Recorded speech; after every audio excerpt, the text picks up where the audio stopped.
नमो नमः। Online Sanskrit learning centre में आप सबका स्वागत एवं अभिनंदन करते हैं। आइए आज हम शुचि पर्यावरणम इस पाठ के अभ्यास भाग को पढ़ते हैं, समझते हैं। प्रथम अभ्यास है एक पदेन उत्तरम लिखत, यानी आपको एक शब्द में उत्तर लिखना है। पहला प्रश्न है अत्र जीवितम कीदृशम जातम। अत्र यानी यहाँ पर महानगरों में जीवन कैसा हो गया है, तो हम लिखेंगे दुर्वहम। अनिशम महानगर मध्य किम प्रचलति। दिन रात महानगरों में क्या चलता रहता है, कालायास चक्रम। कुत्सित वस्तु मिश्रितम किमस्ति। कुत्सित यानी गंदे वस्तु, मिला हुआ क्या है, भक्ष्यम खाने पीने की चीजें गंदे चीजों से मिले हुए मिलते हैं। अहम कस्मै जीवनम कामये। मैं किसके लिए जीवन चाहता हूँ, ऐसा कौन कहता है, कवि कहता है ना कविता में, तो मानवाय जीवनम कामये इसका उत्तर हो जाएगा। केशाम माला रमणीय। किसकी माला बहुत रमणीय आनंदित है, लता नाम माला रमणीय। अब 2 नंबर का अभ्यास करते हैं। अधोलिखितानां प्रश्नानां उत्तराणि संस्कृत भाषया लिखत। नीचे लिखे हुए प्रश्नों के उत्तर आपको संस्कृत भाषा में लिखना है और पूरे वाक्य में लिखना है। कवि ही किमर्थम प्रकृतेः शरणम इच्छति। कवि किस लिए प्रकृति का शरण चाहता है। पूरे कविता में वो बार बार प्रकृति रेव शरणम कहता है ना। कहने का तात्पर्य है महानगरों में जीवन बहुत दुर्वह हो गया है, बहुत कठिन हो गया है जीवन जीना, इसलिए वो ऐसा कहता है। तो हम क्या लिखेंगे, महानगर मध्य जीवितम दुर्वहम जातम अतः प्रकृतेः शरणम इच्छति। कस्मात् कारणात् महानगरेषु संसरणम कठिनम वर्तते। किस कारण से महानगरों में चलना फिरना दूभर हो गया, कठिन हो गया। कविता में हम देखते हैं क्या लिखा है, यानानाम पंक्तयो ह्यनन्ताः कठिनम संसरणम। तो हमें इससे पता चलता है कि गाड़ियां बहुत ज्यादा हो गई हैं, महानगर में कोलाहल बढ़ गया है, इसलिए चलने फिरने में कठिन है। तो हम इसी को बनाकर इस प्रकार से लिखेंगे। देखो अगला देखते हैं। अस्माकं पर्यावरणे किम किम दूषितम अस्ति। हमारे पर्यावरण में क्या क्या दूषित है। एक गीति में कवि ने कहा है, देखो वायुमंडल, जल, भक्ष्यम, धरातलम, यानी सबके सब दूषित हो गए हैं। तो हम इसको ऐसे मिलाकर लिखेंगे। अस्माकं पर्यावरणे वायु जलम भूमि भक्ष्यम च दूषितम अस्ति। घ नंबर का देखते हैं। कवि ही कुत्र संचरणम कर्तुम इच्छति। कवि कहां पर घूमना फिरना चाहता है। देखो इस कविता में क्या लिखा है, एकांते कांतारे क्षणमपि में स्यात् संचरणम। तो कवि एकांत कांतार में घूमना फिरना चाहता है। कांतार कहते हैं जंगल को। तो हम इसको इस तरह से बनाकर लिखेंगे। कवि ही एकांते कांतारे संचरणम कर्तुम इच्छति। अब अगला प्रश्न देखो, स्वस्थ जीवनाय कीदृशे वातावरणे भ्रमणीयम। कैसे वातावरण में घूमना फिरना चाहिए। देखो इसका सीधा उत्तर आपको कविता में नहीं मिलेगा, तो आपको बनाकर लिखना होगा। स्वस्थ जीवन जीने के लिए हमें कैसे वातावरण में घूमना फिरना चाहिए। आप लिखें कि स्वस्थ जीवनाय शुद्ध वातावरणे भ्रमणीयम। तो शुद्ध वातावरण में हमें घूमना फिरना चाहिए, यह हमारा कॉमन उत्तर होता है। अब अंतिम प्रश्न है, अंतिमे पद्यांशे कवेः का कामना अस्ति। अंतिम पद्यांश में कवि की क्या कामना है। देखो अंतिम पद्य है 7वां, मानवाय जीवनम कामये। कवि कहता है मानव के लिए मैं जीवन चाहता हूं। तो हम इस प्रकार से लिखेंगे बनाकर, अंतिमे पद्यांशे कवेः मानवाय जीवनस्य कामना अस्ति। दूसरा अभ्यास हमारा पूरा हो गया। तीसरा अभ्यास देखते हैं। तीसरा अभ्यास है संधि विच्छेदम कुरुत। अब हम संधि और विच्छेद करेंगे।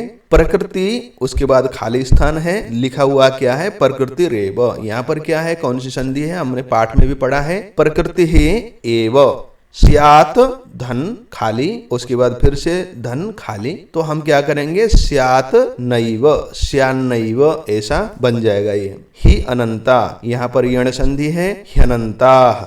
बहि धन अंतः धन जगति, बहिरंतर जगति। यहाँ पर दोनों जगहों में विसर्ग को रेप होने की संधि है, विसर्ग संधि। अब समचरणम, यहाँ पर व्यंजन संधि है, म को य बन जाता है, संचरणम बन जाता है। धूमम मुंचति, यहाँ पर भी व्यंजन संधि है, म को आगे म ही आने के कारण क्या हो गया, अनुस्वार हो गया, धूमम मुंचति। अब चौथा अभ्यास देखिए।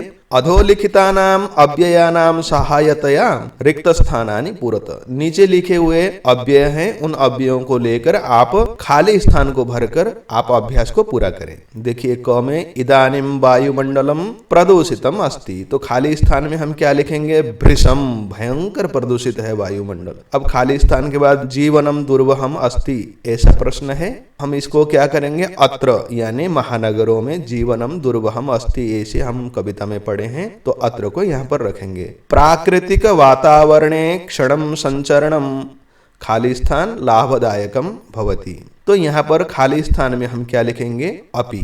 पर्यावरणस्य संरक्षणम, खाली स्थान प्रकृतेः आराधना, तो हम यहाँ पर क्या करेंगे?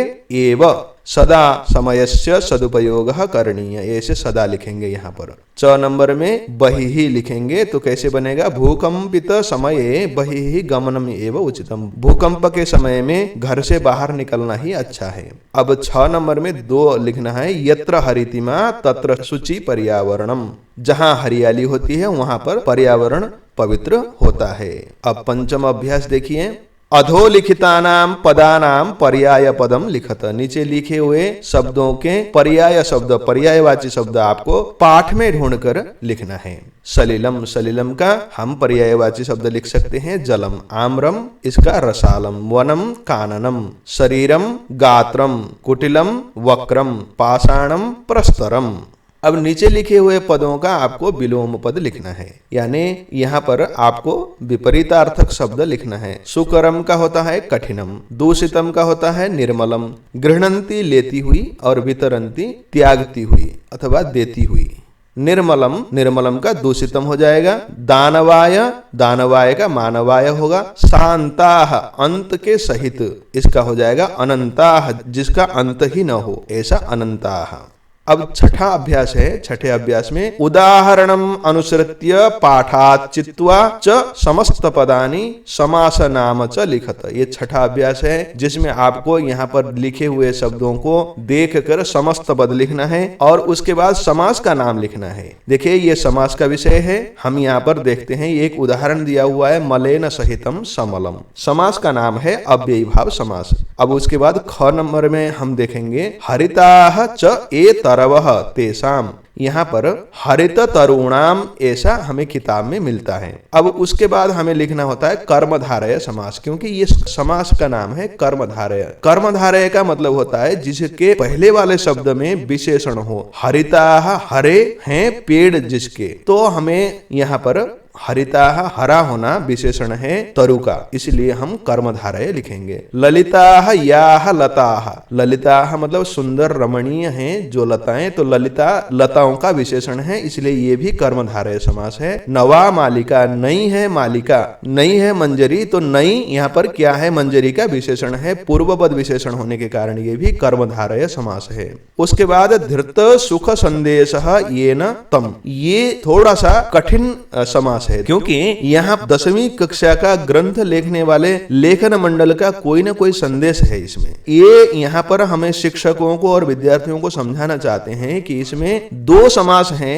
और उनमें से एक कर्मधारय समास भी बनता है। धृतः सुख संदेशः, कत प्रत्यय लगने के कारण ये सुख संदेश का धृतः विशेषण बन गया है, यानी विशेषण पूर्व पद संदेश होने के कारण ये कर्मधारय समास भी होता है। लेकिन धृत सुख संदेशः येन तम ऐसा विग्रह होने के कारण ये क्या हो गया है? धारण किया है सुख संदेश किसी और ने, तो ये क्या हो जाएगा? बहुव्रीहि, अन्य पद प्रधान बहुव्रीहि समास बन जाएगा। ऐसे ये 2 समासों में विभक्त है, किंतु इस क्रम में, इस प्रकरण में सब के सब कर्मधारय समास होने के कारण आपको कर्मधारय समास भी लिखना है और ब्रैकेट में बहुव्रीहि समास लिखना है। यद्यपि यहाँ पर आपको मैं एक और चीज बताऊं, क्या है? सुखस्य संदेश, सुख संदेश, ऐसा तत्पुरुष भी समास है सुख संदेश शब्द के अंदर, इसलिए ये थोड़ा सा कठिन और पेचीदा समास है। यहाँ पर अगर हम बहुत हायर लेवल की बात करें तो तत्पुरुष गर्भित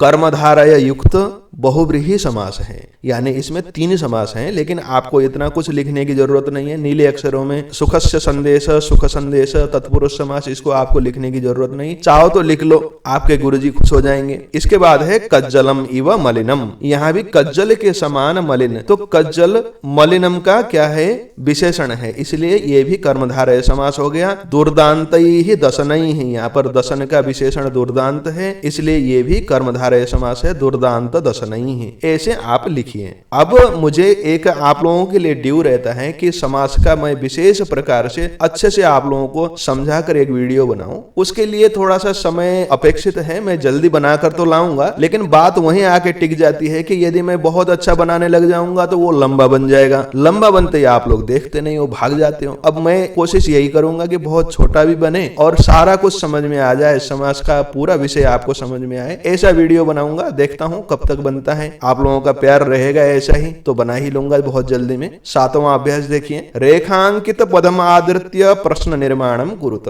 रेखांकित शब्दों को लेकर आप प्रश्न निर्माण करें। ये तो बहुत बार समझाया हुआ विषय है। देखिए, कज्जलम अनिलम ये रेखांकित शब्द है, यानी अंडरलाइन किया हुआ शब्द। इसको लेकर हम क्या करेंगे, कीदृशम ऐसा बनाकर पूरा वाक्य लिखेंगे। ध्यान रखना, परीक्षा में पूरा वाक्य लिखकर क्वेश्चन मार्क लगाने पर ही नंबर मिलते हैं, अन्यथा आपको नंबर नहीं मिलेंगे। वहां पर लिखा हुआ होता है, स्पष्ट लिखा हुआ होता है कि क्वेश्चन मार्क बच्चा नहीं लगाता है तो आधा नंबर काटो, और पूरा वाक्य नहीं लिखा है तो नंबर देना ना देना वो शिक्षक के हाथ पर होता है कि वो आधा नंबर दे, चौथाई नंबर दे। इसलिए पूरा वाक्य लिखना है आपको और क्वेश्चन मार्क जरूर लगाना है आगे। तो आप सकटी यानम कीदृशम धूम मुंचति ऐसा लिखकर आप पूरा का पूरा वाक्य लिखें। अब दूसरा देखिए, दूसरे में है पक्षिणाम कलरवम। पक्षिणाम, पक्षिणाम को लेकर आप क्या बनाएंगे, केशाम उद्याने केशाम कलरवम चेतः प्रसादयति। उसके बाद ग में लता गुल्माह है, इसको लेकर बनाना है तो आप क्या करेंगे, के लिखेंगे। उसके बाद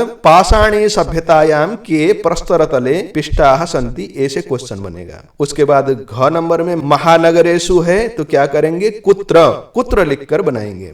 और उसके बाद 9 नंबर में है प्रकृत्याः सन्निधौ वास्तविकम सुखम। यहाँ पर प्रकृत्याः इसको लेकर बनाना है तो प्रकृत्याः के जगह पर कस्याः किम शब्द के षष्ठी विभक्ति एक वचन कस्याः स्त्रीलिंग में बनता है, आप इसको बनाएंगे। इसी के साथ आपके पूरे अभ्यास यहाँ पर पूर्ण हो जाते हैं। अब हम दूसरे पाठ और अभ्यास के साथ पुनः मिलेंगे आपके साथ। आप अपना खूब ध्यान रखिए, पढ़ते रहिए, आगे बढ़ते रहिए। नमो नमः, पुनर्मिलामः, धन्यवाद।